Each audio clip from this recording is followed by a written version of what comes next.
I was running like a fugitive all the time, risking rejection from my own people. Yeah. Now that you got what you wanted, you don't even know my name. It's so funny, we don't talk anymore. We go to the people on your way out the ladder, you lead them on your way down. That's the way it is. The way it is. That's the way it is. That's the way it is.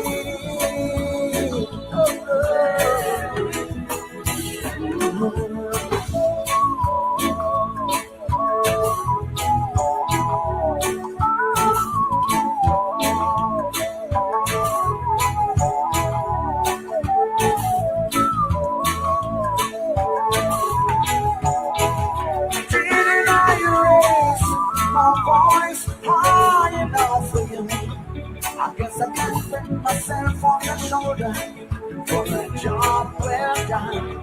Dodging bullets in the streets, I was there, risking rejection from my own people. Now that you got what you wanted, you don't even know my name. To the people on your way out the ladder, lead them on your way down. That's the way it is. The way it is. That's the way it is. That's the way it is.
Hey.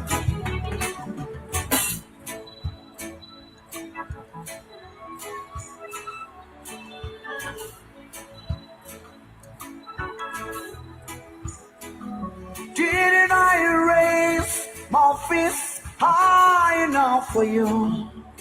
I was running like a fugitive all the time, risking rejection from my very own black people. Now that you got what you wanted, you don't even know my name.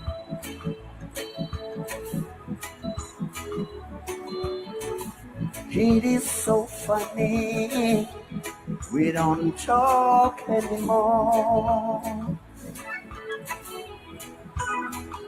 Dodging bullets in Soweto, I was there, risking rejection from my very own black people.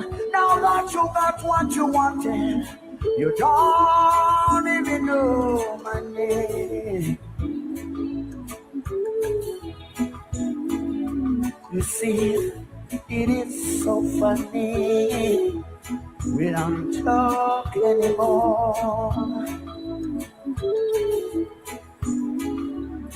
You might be good to the people on your way up. You'll need them on your way down.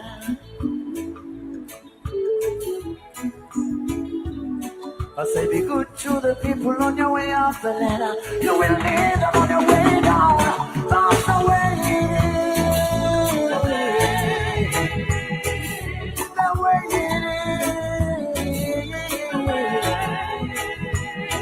That's the way it is. Oh, that's the way it is. Oh,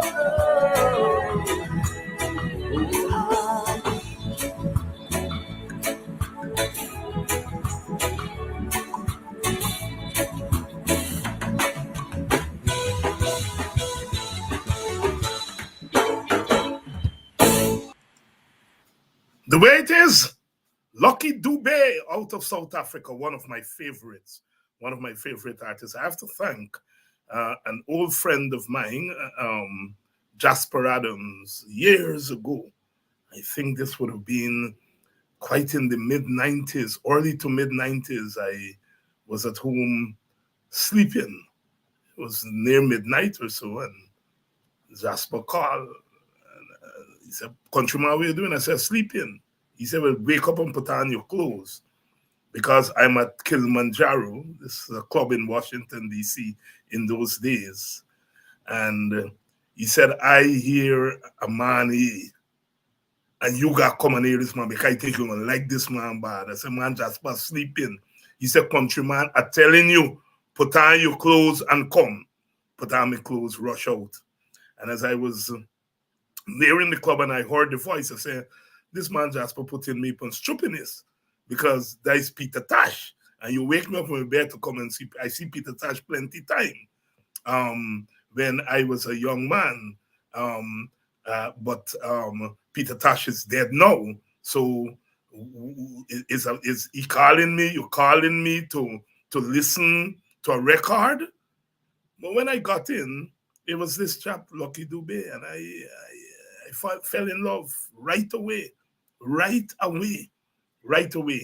And I got the opportunity to see him about a month or so before he was tragically murdered in South Africa.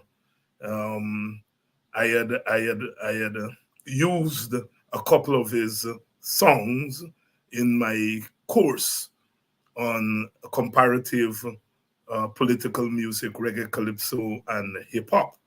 And I've used The Way It Is.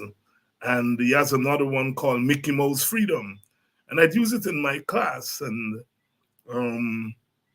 one day I was on my phone ring, and it was one of my former students who called me and said, "Dr. Hines, you taught us about a singer from South Africa named Lucky Dube." And I said, "Yes." And she said, "Well, he's in town tonight."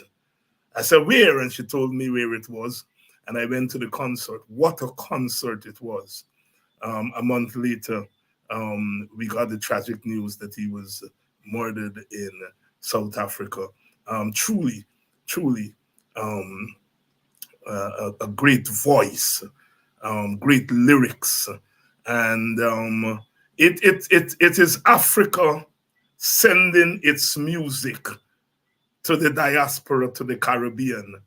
And we take the music, Lucky Dube taking the Caribbean music back to Africa. Now you have African reggae and African soca and so on. They send us with the culture to the diaspora. We Caribbeanize the culture and give it back to our motherland. Good evening to all of you, and welcome to Politics 101. Lucky Dube say the way it is, and that We are constantly risking rejection from our own people. You knew me when you were going up, and now you don't talk to me.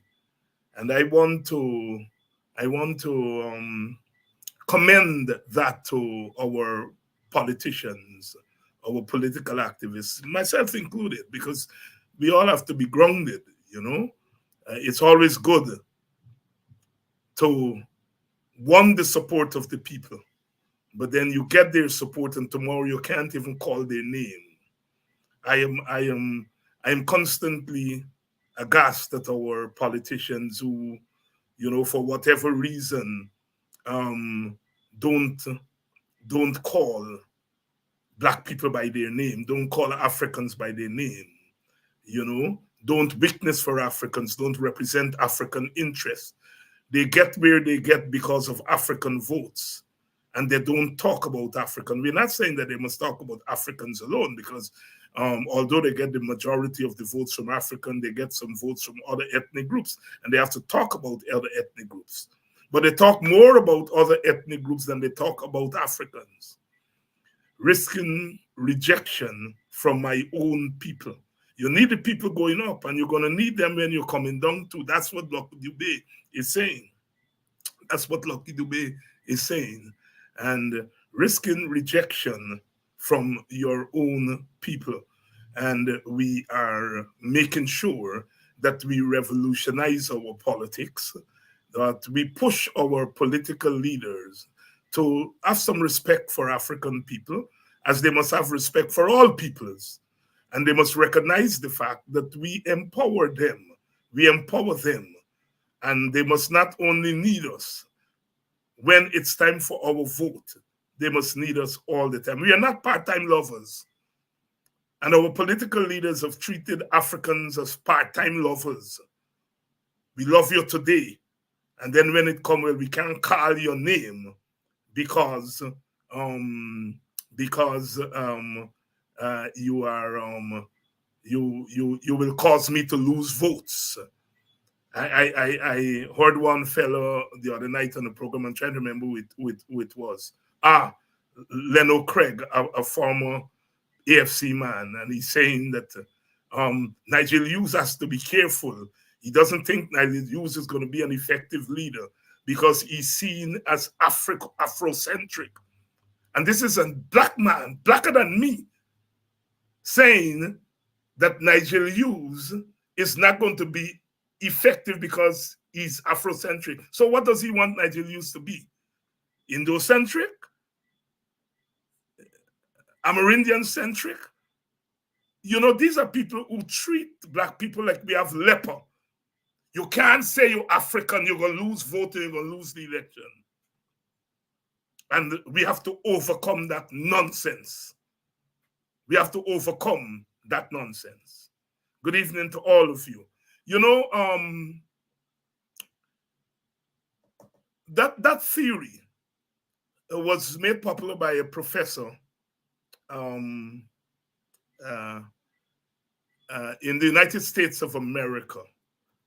He died the other day. He had written the book Black Power with Stokely Carmichael, later named Kwame Ture. Professor Charles V. Hamilton had come up with this theory of what he called deracialization. And he advised the Democratic Party that, look, if it wants to win elections, it should not take on overtly African issues, African-American issues.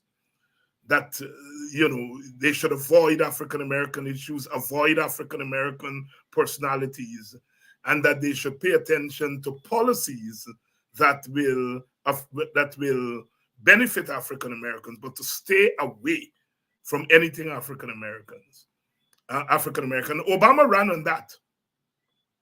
Obama ran on that deracialization thesis, and he won. He won. Obama did not touch anything African. He disowned his pastor. You know, he went to Philadelphia and gave a speech to assure white people, and he was able to win with that theory. He got He got 90% of the black vote, ran up the black vote, ran up the Hispanic vote. He got about 70 something percent, and he got 40% of the white vote. The first time around, the second time around, I think he got 39% of the white vote, and that was enough for him to win. And so the deracialization theory worked for Obama. It worked for Obama. But political scientists in the United States are now saying that deracialization theory and thesis is now no longer relevant. That in fact, what is going to win you elections, win the Democrats' elections, is that they have to embrace the black constituency, because the black constituency is the most reliable constituency. Black women is the most reliable block of voters. And so with the racial consciousness of black people coming to the fore again in America, the Black Lives Matter movement, that African Americans, black people in America, are now much more racially literate. And so therefore, you cannot avoid them. Because if you look at what happened in Georgia, Georgia now has 2 Democratic Congress senators, thanks to the black vote. And so the theory is that the deracialization thesis, that you avoid overt blackness and a black message in your thesis, and that will win you an election, that is no longer the case. So here in Guyana, I don't think they know of the deracialization thesis. They are saying to politicians, black politicians, avoid anything to do with black people. You can't be a black activist and win an election at the top of the ticket in Guyana. And some people have argued that Granger ran on the deracialization theory. Now, Granger's a race man.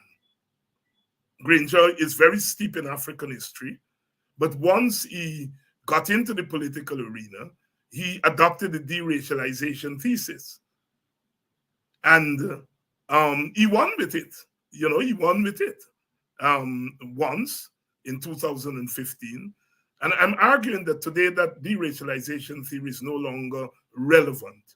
It's no longer relevant. That this government is discriminating against black people every day. It is doing so overtly and covertly.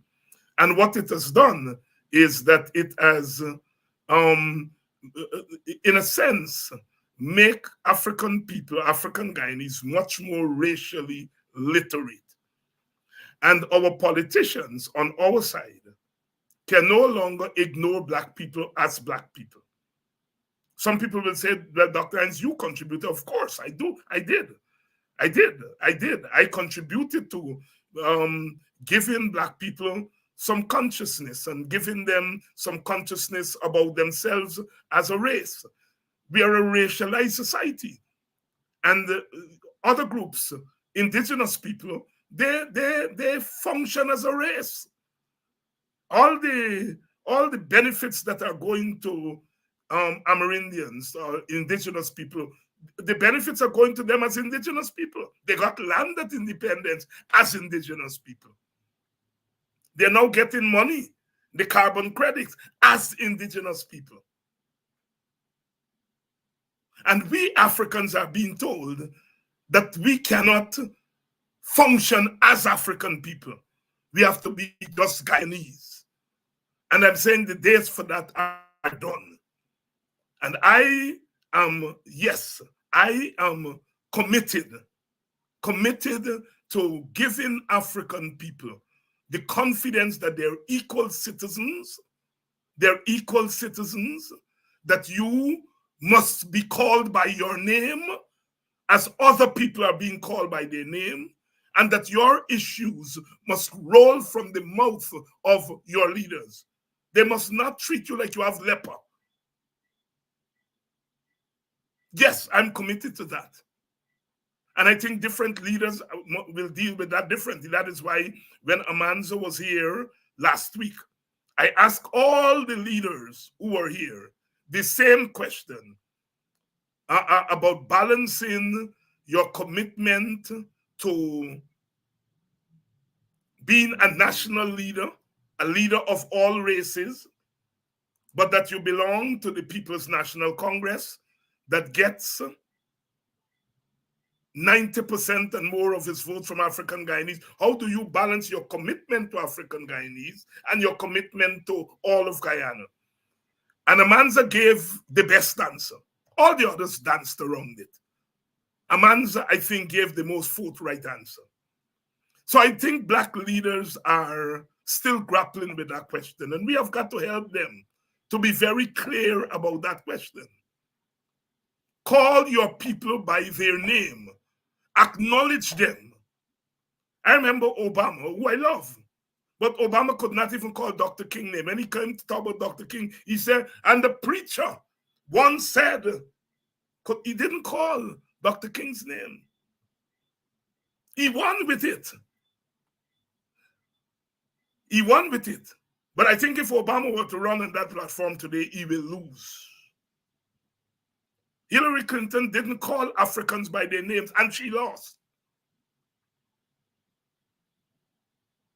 Biden won because Jim Clyburn and other Black leaders told him, you better acknowledge Black people. He did, and he won the first time around. And so here in Guyana, I am not allowing them. I am not allowing them to diss Black people.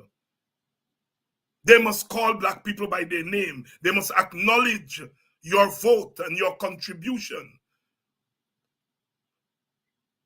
Those women who were at Congress Place, those women who were the people's, the AFC Congress, those Black women who tied their head and put on the clothes, some in the African clothes, some in other clothing, but they are Black women, and we have to acknowledge them. We have to acknowledge them. Good evening and welcome to Politics 101. Good evening. And I'm saying one doesn't have to throw your people under the bus. There are issues that are germane to the African condition. And the African condition is a peculiar condition. You are all of your history. And enslavement. Today we are no longer enslaved in the same way as we were before 1838. But we are suffering from the scars of bondage. And there are rulers in the PPP who see not the physical enslavement of Africans, but the enslavement of the African mind. They see that as their ticket to domination. The PPP has made their story very clear. I have been critical of Indians outside of the PPP who spent their time demonizing Burnham, spend their time crucifying the PNC. The PNC and Burnham to the average East Indian are devils. And that is decades and decades of socialization. And even Granger, who didn't do too many bad things, but the simplest thing Granger did, they took it and they stretched it. Granger tried to right-size the sugar industry. In the process, about 4,000 workers were eased out of sugar with the plan to ease them into other professions. And they crucified Granger for that. They said, Granger is assaulting Indians. Look at what he did to Indians. And today, Jack Dio and the PPP are doing the same thing. They're training Indians They're not sending them back in the sugar plantation. All the talk about opening back estate and all those things, they're doing exactly what the coalition government wanted to do, which is to transition sugar workers into the new petro-state economy. They're doing that. The same thing they crucified Granger for. They're doing it. They open a training school at Port Morant to train former sugar workers to go into other areas of the economy. That is exactly what Granger was doing and the coalition was doing. But what they do is that they demonize African leaders to Indians. And then they tell us, come and play the game. Come and play the game. See, try to get Indian votes. And they tell us tonight to try to get Indian votes, you can win. And as soon as they finish saying that, they say to Indians, you see them? They're devils.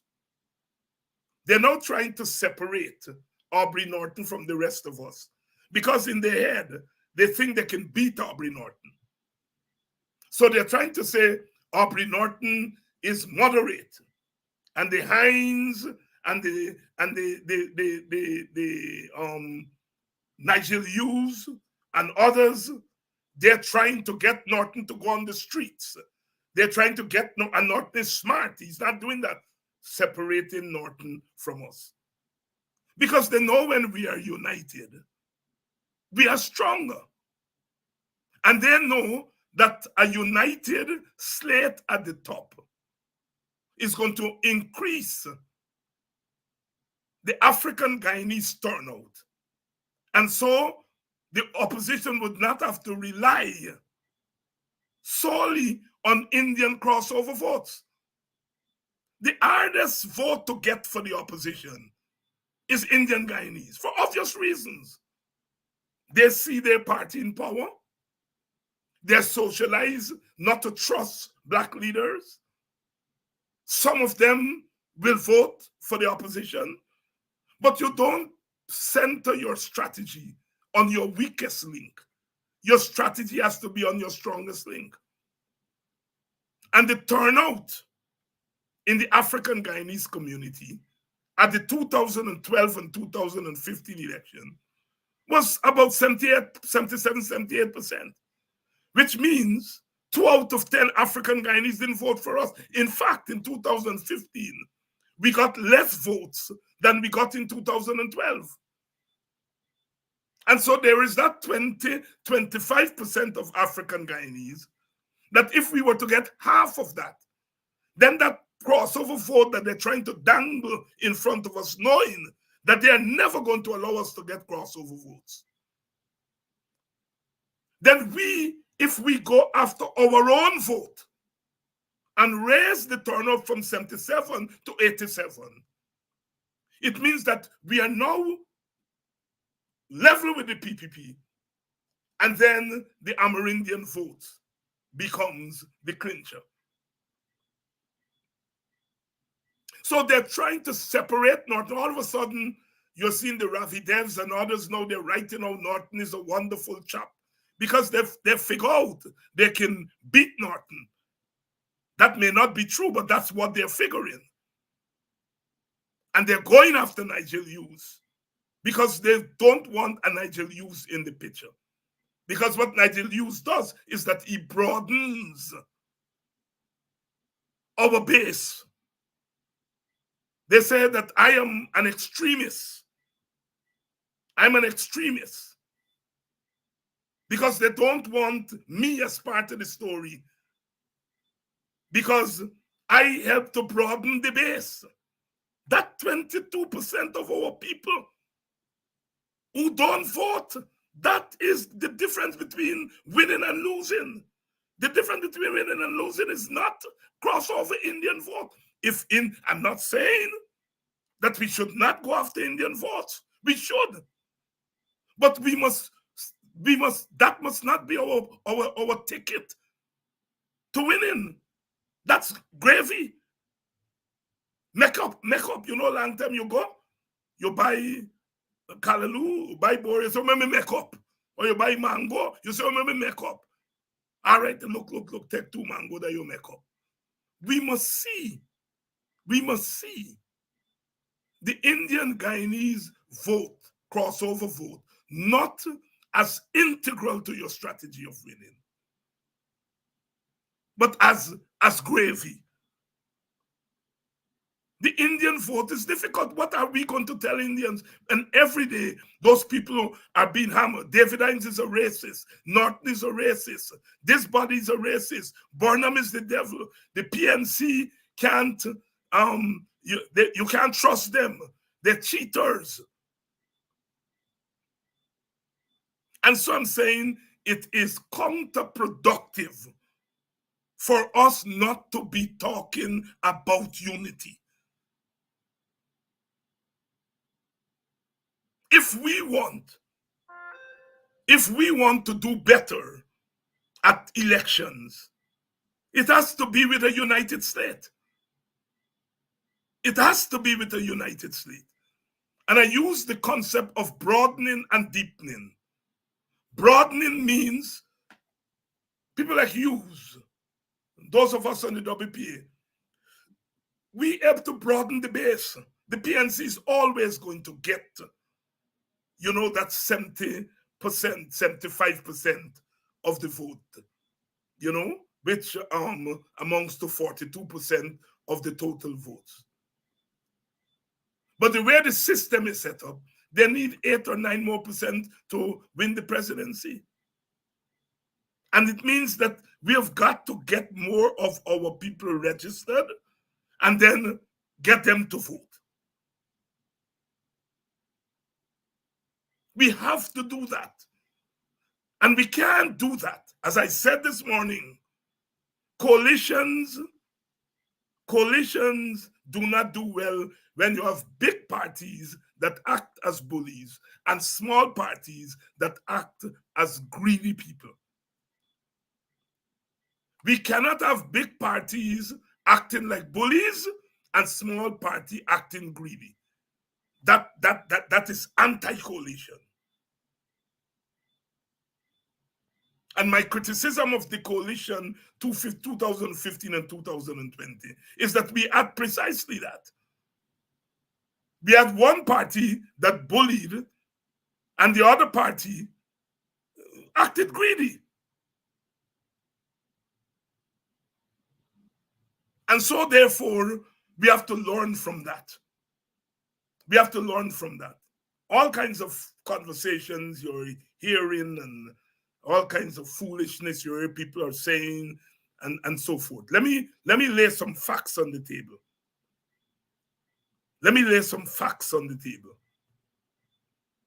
When the APNU was formed, no individual held office.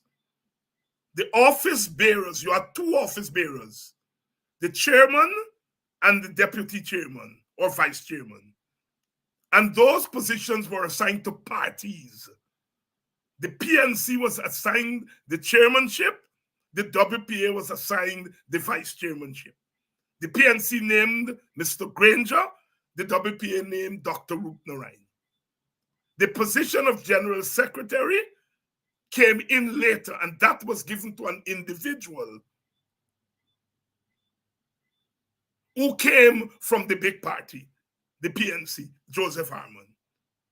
So the positions in the APNU are not for individuals, it's for parties. And the logic of that was that once we went into a coalition, the top spot would go to the PNC, and the second spot would go to the WPA.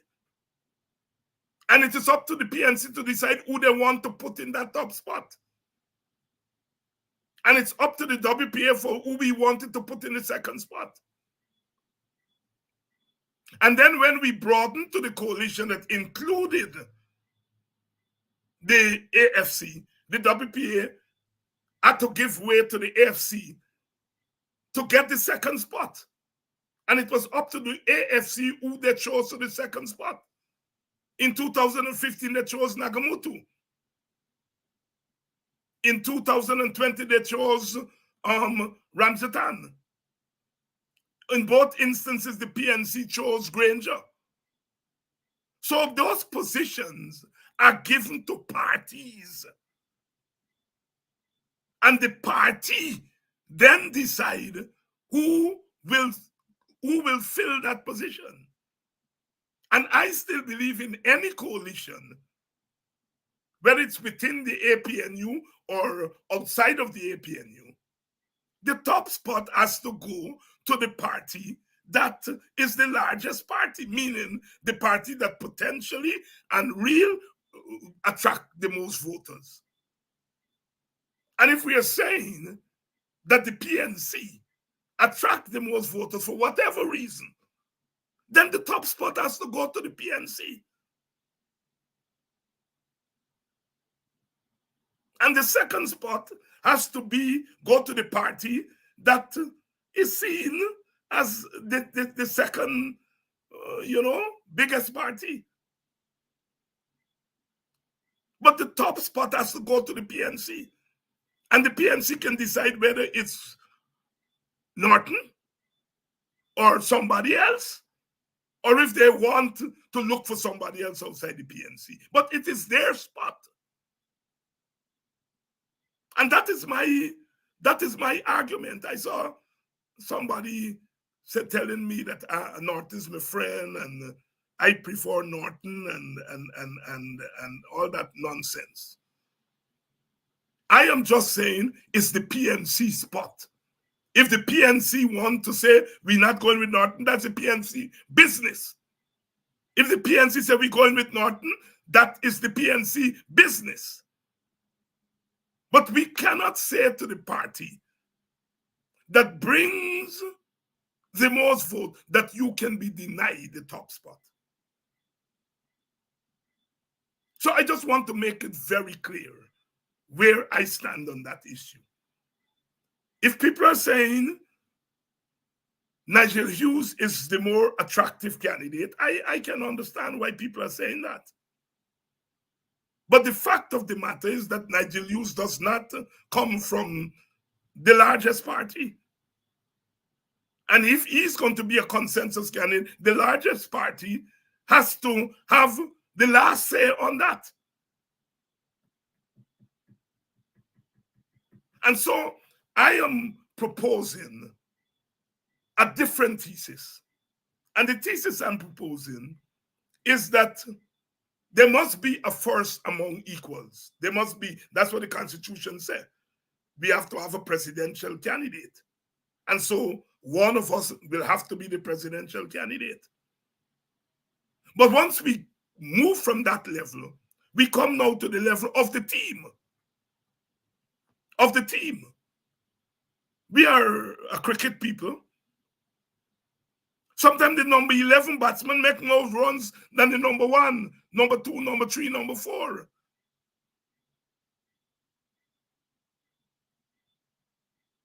Sometimes the number 4 bowler in the pecking order take more wicket than the number 1 bowler. Once we get past the number 1 story, because the Constitution says we have to have the number 1 story, we have to start thinking team. What we now come into roles, not who bring more and who bring less. That is for the top spot. Once you come now to the team, what's your role? And there are things that the PNC can do, and they can say that other parties cannot do or say. And there are things that I can say. I can wrap my arms around black people in the middle of the day, in the middle of the night, and don't fear whether I lose votes. Norton can't do that. Norton cannot come out with his dashiki and hold black people round their shoulder and say, I love you all black people. His party wouldn't allow him to do that. I can do it. I can do it because I come out of a different tradition. My party will allow me to do it. And so I bring that to the table. I bring my role to the table. I'm being frank here tonight. Nigel Hughes comes from the middle class. And the middle class is a class formation. You only have to listen to people who went to Queen's College or went to Bishops. And when the people who went to Queen's, you have heard them by talk, they don't start like in a tongue. The middle class has developed a sense of themselves as the middle class. And they have a right to, because the working class have a sense of who they are. I am part of the middle class by virtue of education. But if you take my education away, I'm not middle class. I don't talk like the middle class. I don't act like the middle class. I don't lime and hang out with the middle class thing. I don't drink fancy liquor and so on. Me liquor that I just drink is working class. Tampi. So class is important. And there's always been a section of the middle class that has been uncomfortable with the PNC. We have to face facts.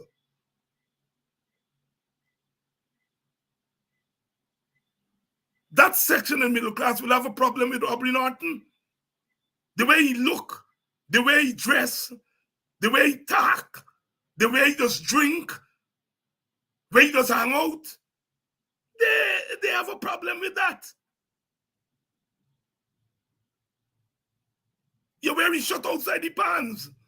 Well, all of them know this wear the shut outside the pants. But long time, when you wear your shut outside your pants, the middle class don't like that.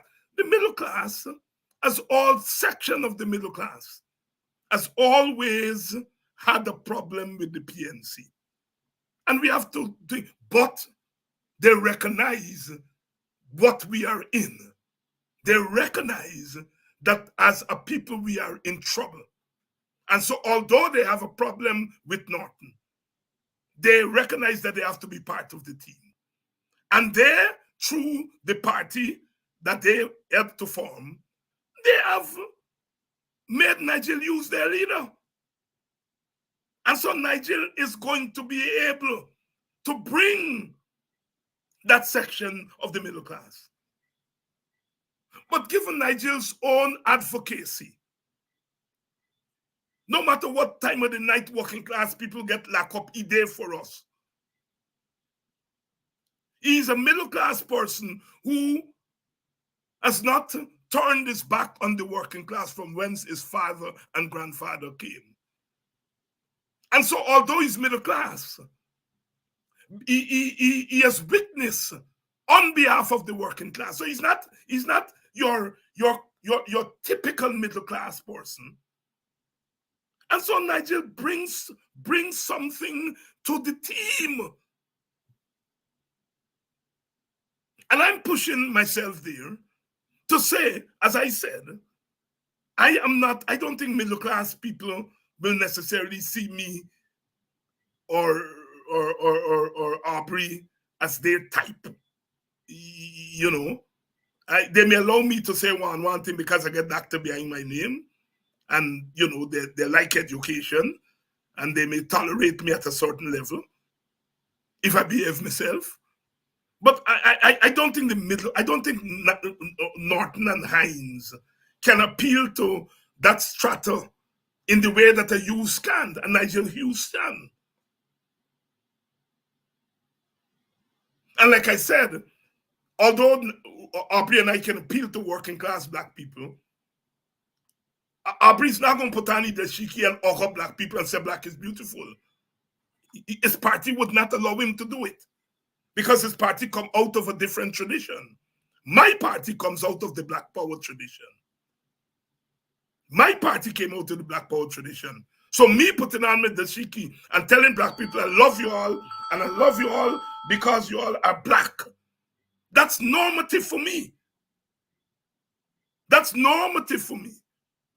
And as we are moving forward, we are seeing black people are discovering their cultural self. And as they discover their cultural self, because they're human beings, they're looking for leaders who can speak for them, who can speak for their cultural self. And I think somebody like me is able to do that. So when you put what the three of us put on the table, we broaden the base. So there is no need for cussing and fighting and going on. We have to be clinical.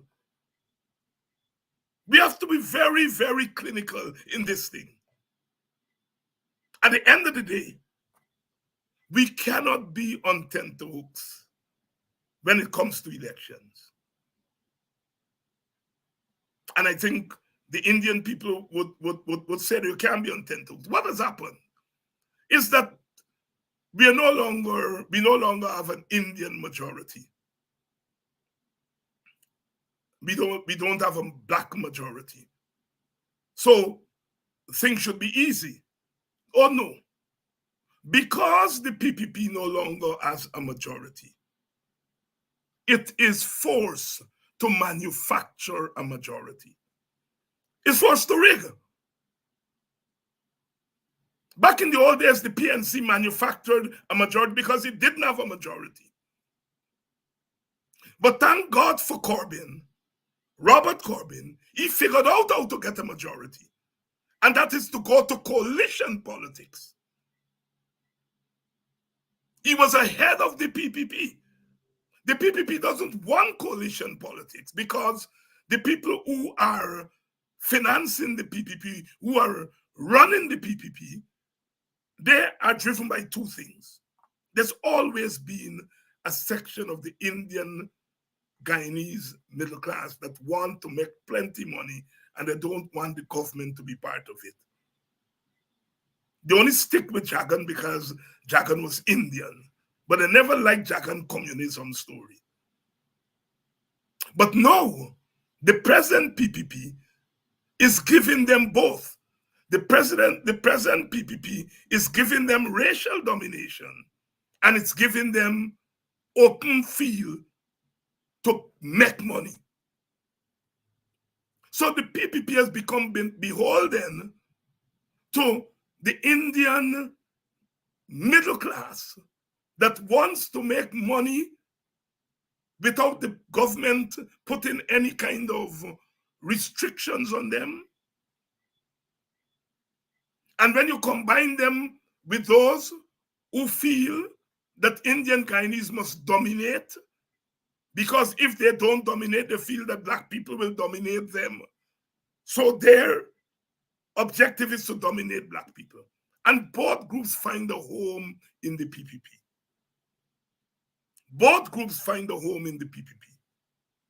So the PPP is not going to go for power sharing because it feels it has the majority of the Indians behind them.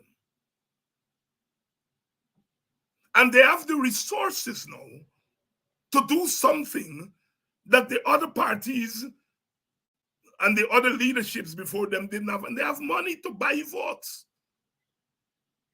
And they have worked out in their heads that you can buy Indian votes by giving them money and so forth. But it is also easy, according to them, to buy black people votes. Why? Because in their head, black people sell the vote cheaper than Indian people. When you go to an Indian man, he talking tractor. He talking big multi-million-dollar contract. In their head, when you come to a black man, go give a $2 million contract and he all right. He don't want tractor, he just want a $2 million, $3 million car. That is what they think about black people. And that formation in their head about black people's self-worth comes as a result of how we, over the years, have sold ourselves. And our black leaders have not spent the time trying to educate black people to say, do not sell yourself for that little a box of food, as somebody is saying here. And I am doing that kind of work, as you all know. I am doing that kind of work. Whereas Aubrey Norton will tell them, take your box of food, take your $2 million, and you know where you're going to vote. No, I'm not telling them that. I differ with Aubrey on that. I'm saying to them, you are worth more than $2 million. You are worth more than a box of food. Don't take no box of food and $2 million. And sell yourself. So that's where I differ with Aubrey. And we can differ because our orientations are different. I will never tell black people, go and take a $2 million and come and vote for me tomorrow. Because what happens when you take a $2 million and that $2 million run out tomorrow, because you're going to run out quick, it's not no money, you can go back for another $2 million. And then you go back for another, and that's where the people trapping you. Look at the black people who are getting contracts. They get the contract, but they got take the man who owned the iMac and who owned the equipment is an Indian man. They got to go win the man. The engineer got to be an Indian man. So they are the black face fronting so that the PPP can say we give black people contract. But that contract for 30 million that this black man is having, his share of the contract is just 5 million. Because his Indian partners gone with the 25 million.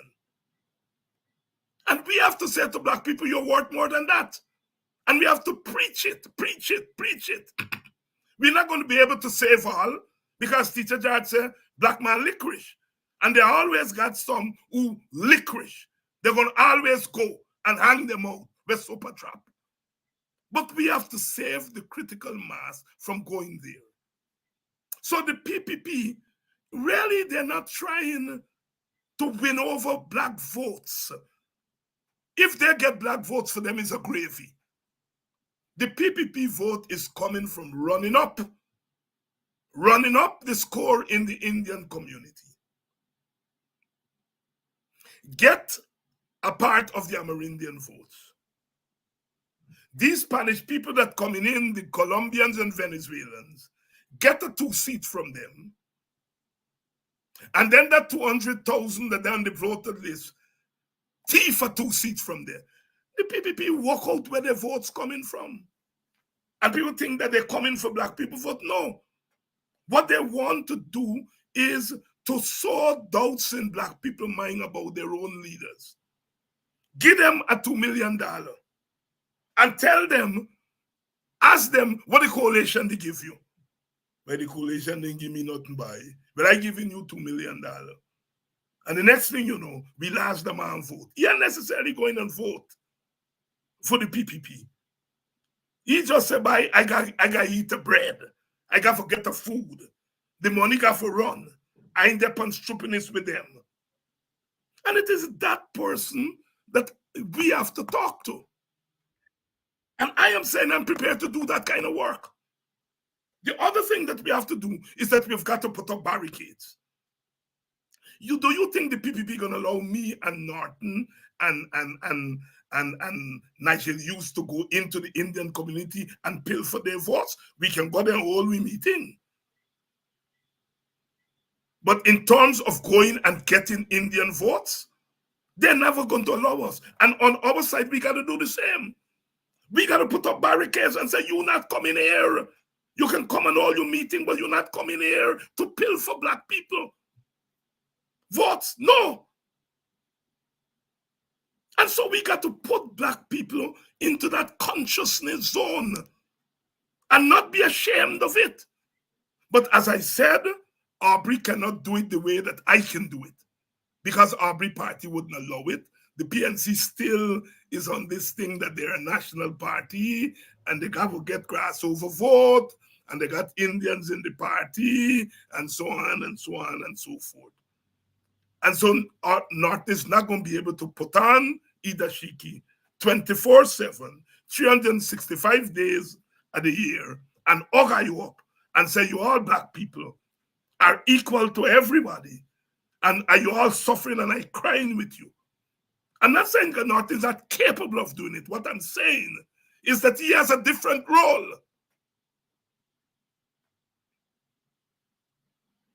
And so this thing about who bring what and who and bring what, once you set to the top spot, we got to come out for that shit. And we have to ask, what roles do people play?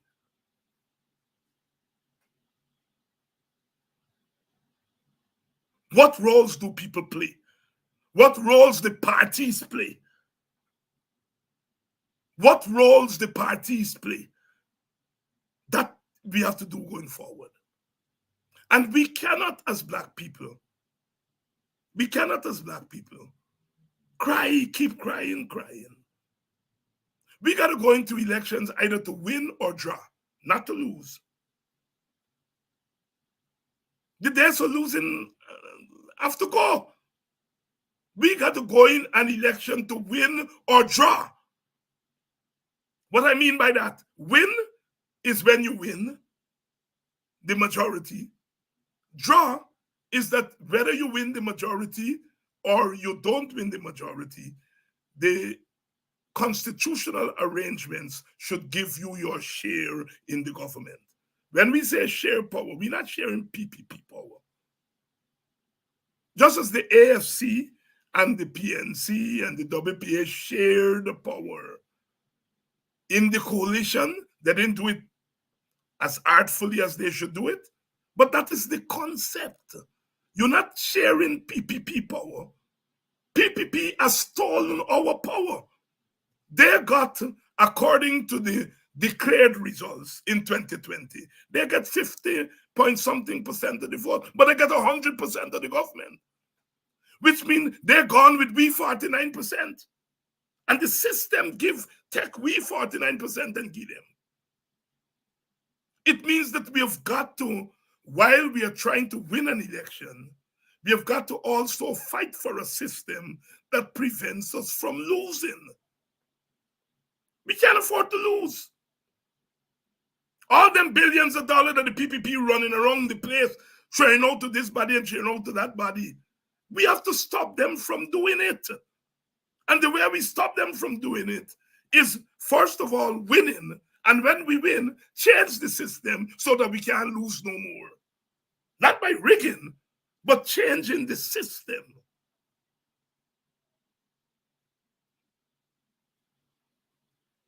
In America, Biden could win the presidency and the Republicans control the Senate. What means is that the Republicans, by control of the Senate, they can determine the makeup of the judiciary, the Supreme Court. They're sharing power.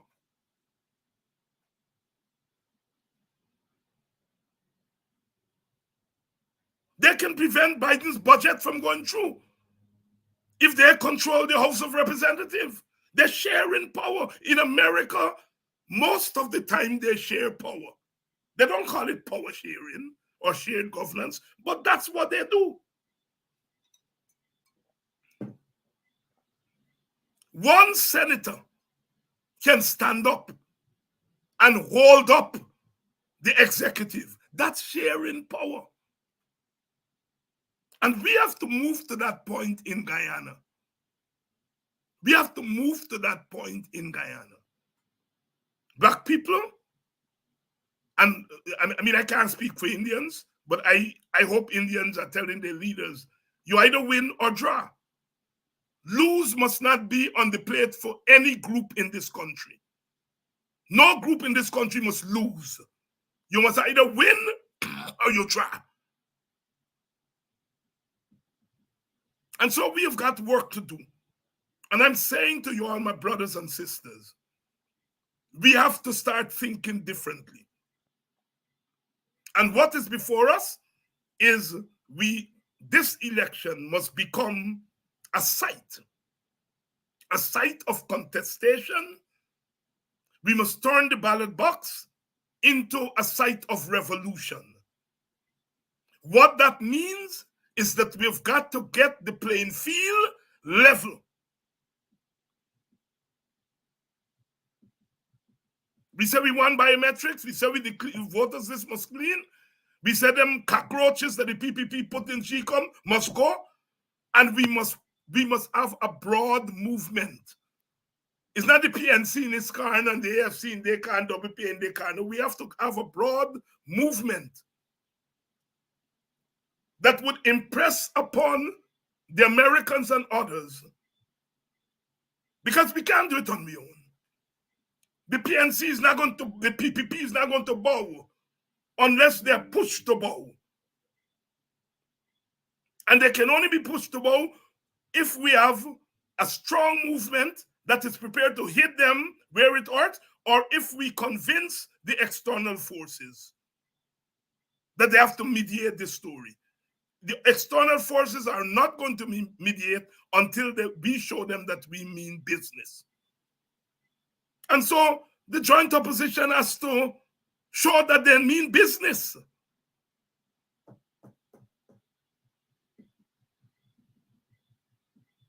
So here is where we are. Here is where we are. And we got to be serious. You all got to stop cussing out one another. I noticed a PNC man tried to cuss me and Jeffrey out today. So me and Jeffrey are personal friends of Norton, and we had front seat at the PNC opening of the Congress, and no leader before that would have get me and Henry Jeffrey sitting in the front seat. And he was proud to say that.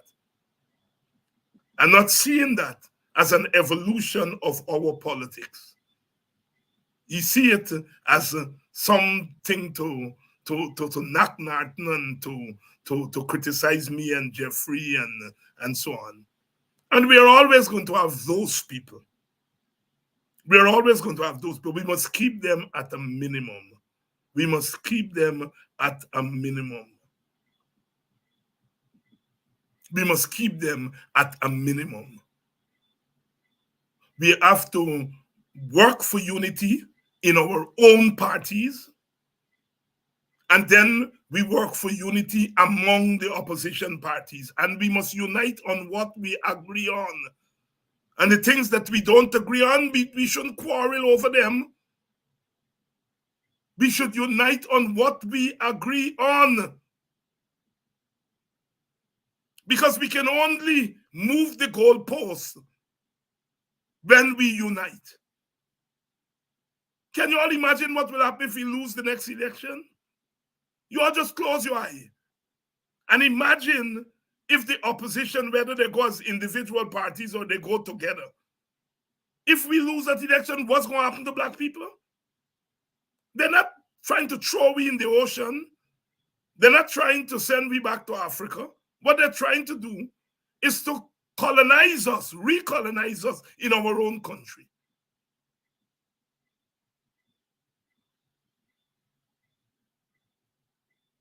One commentator said, Ali will win 2/3 majority. Well, if Indians make up 40% of the electorate, Ali's going to win by 2/3, 67%. Then the 27% has to come from Amerindians. Let's say Amerindians give them all the vote. That's 9. That's 49. So he's saying the next 20% will come from Black people. So basically what he's saying is that Black people are non-humans, because which people will take beat up and then go and vote for the people beating you up?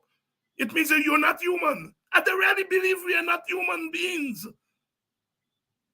It's called unconscious racism. They really believe that Black people can be bought. They really believe it. If they didn't believe it, they wouldn't try it. The PNC is trying to convince Indians. The PPP is not trying to convince Black people. The PPP is trying to beat Black people, beat them into submission, and then go and give them a handout. They don't believe we are rational beings. They do not believe it. Because if you believe that we are rational beings, you would come at we different, as the young people say. You won't come at we sideways. But they can come at us sideways because they do not believe we are rational. Because a man gonna be beating you and then bring a 2 banana and give you, and you take it and you say, no, man, you aren't beating me. You're not beating me.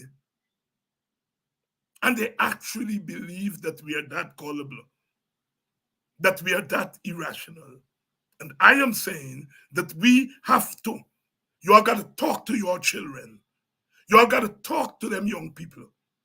And let them realize you're not worth a box of food or a case of Excel. You're not worth 2 cases of beer. I was talking to one of the black boys that are giving contract. And he tell me the boss man himself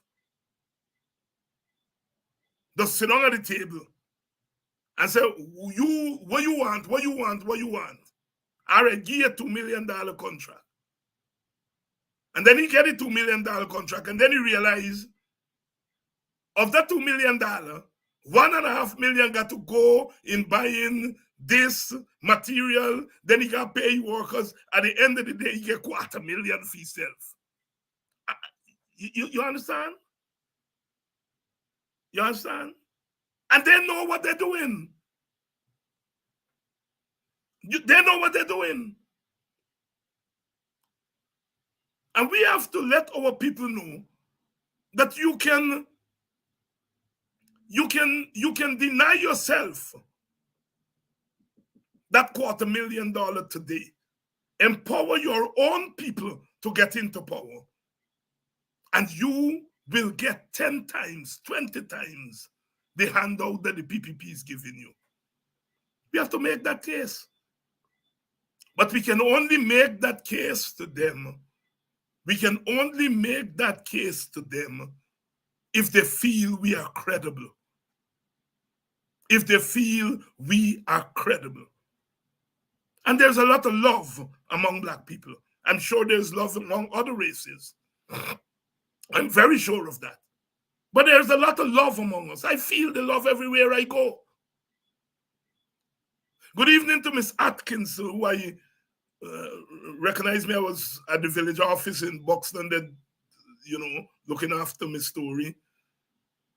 And she saw me and she said, you was be on TV? And I said, yes.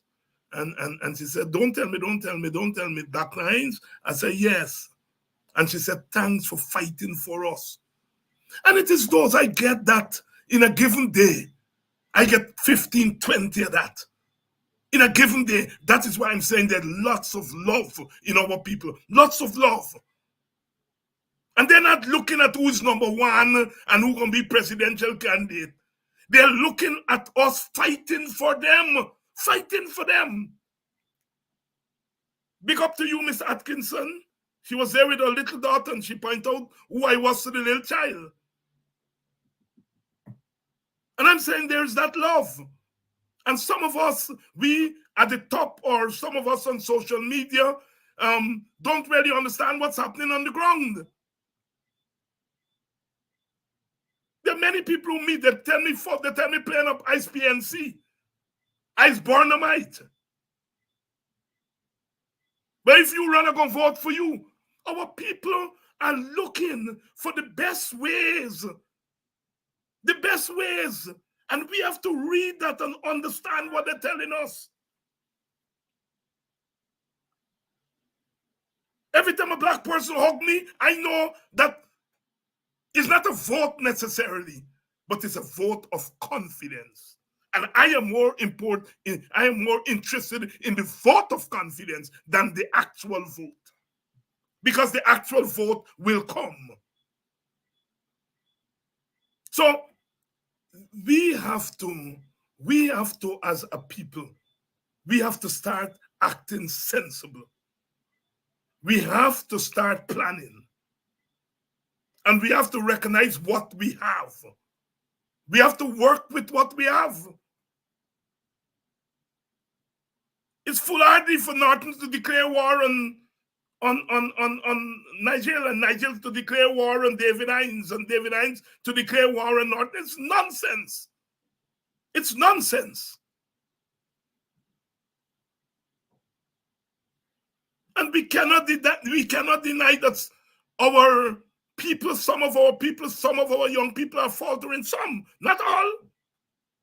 Because I am discovering that more of our young people are in line with consciousness. More of them. I make it my duty whenever I meet them to listen to them keenly. People are calling me and telling me that they're at UG or they're studying this way and they changed their major to political science because of me. You know, do not believe our people, and these are young people.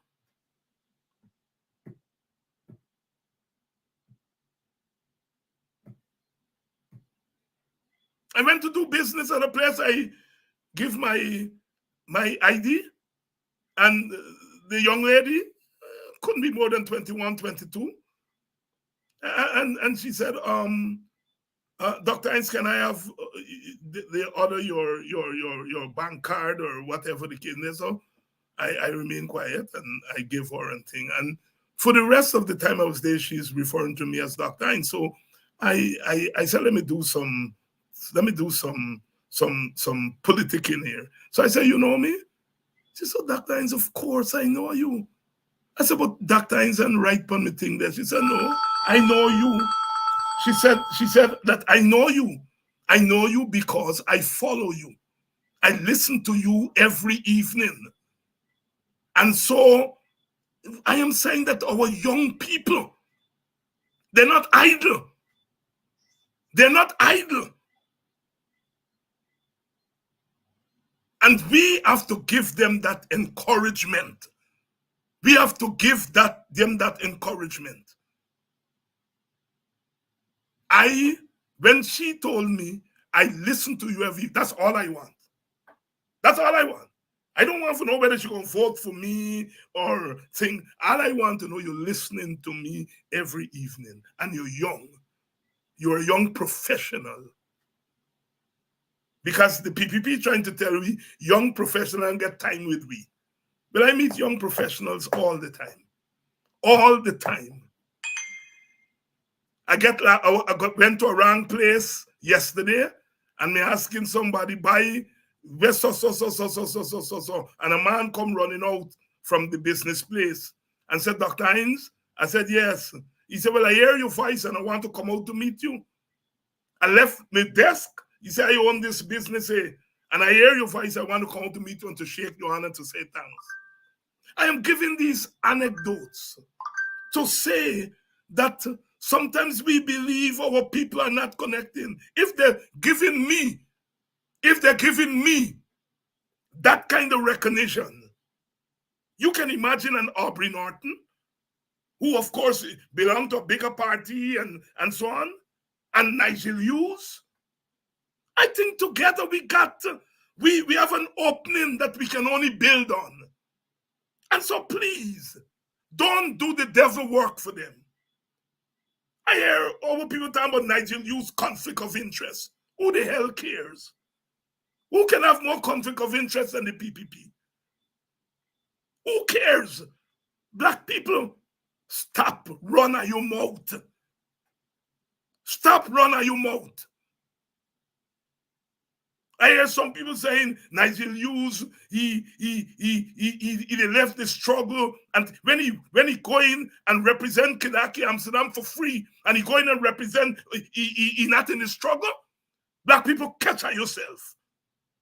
Catch at yourself.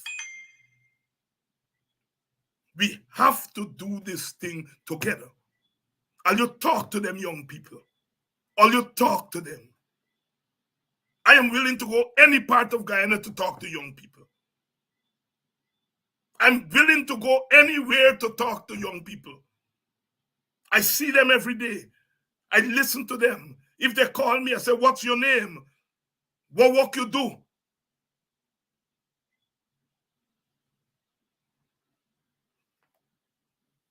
We are in this together. The way it is. We must not entertain rejection from our own people. Good evening to those people from Mahdia. I see somebody asking me to come to Mahdia. Good evening, and that's in Region 8, no? Good evening to the people of Region 9. I met one of the leaders from Region 9, and he was telling me, I said, but you know me? He said, yeah, Dr. Hines. I said, you all just get me up there, forget that once you get internet, you can get the thing. I was thinking about TV signal. He said, no. And he said, what we in Region 9 like is how you just break down the thing for we. And he's a PNC man. He's that thing, he's a PNC man. But he recognizes my role. And that's what is important. He said, you just break the thing down for we. Well, that comes because of my training as a teacher. And, you should spend years doing something over and over. You'll become a little bit better than people who don't have to do it every day. So it's not some special skill I have. It's that I do it every day. I make a living out of it, and so on and so forth. So I love you all. And I can say that. I love you all because you are Black, and I don't care who called me a racist for me saying that. I love you all because you are Black, and I want you all to be upful. I want you all to be upful. I don't want you all to behave superior to anybody, because you all are not superior to anybody.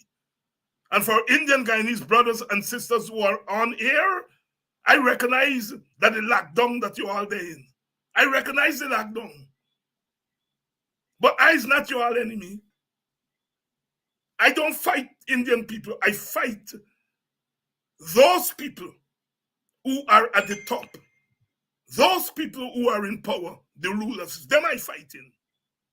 Because I know if the government change tomorrow, Indian people can be looking to people like me to say, oh my God,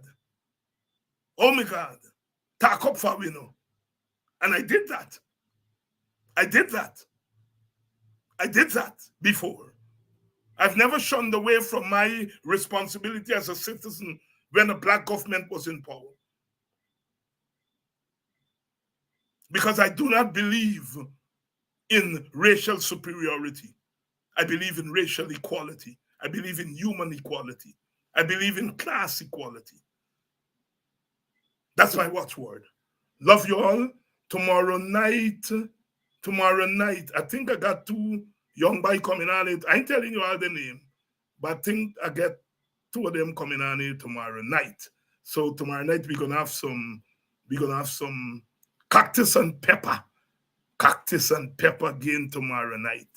Thank you all very much. My condolences before I go to, it just brought to my attention today.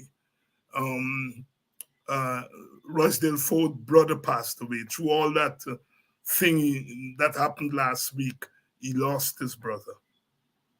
And it takes a lot. It takes a lot. My condolences to him on the loss of his brother. And he went through that campaign knowing that his brother was dying. Boy, we brought nothing into this world and we can take nothing. Pastor Luke used to say in Buxton, today you're here, tomorrow you're gone. We all must go, but it's sometimes very painful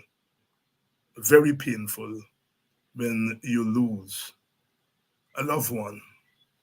Our condolences to Brother Rosedale Ford on the loss of his brother. It was only brought to my attention today. And apparently this happened since early in the week or last week. Stay strong, my brother.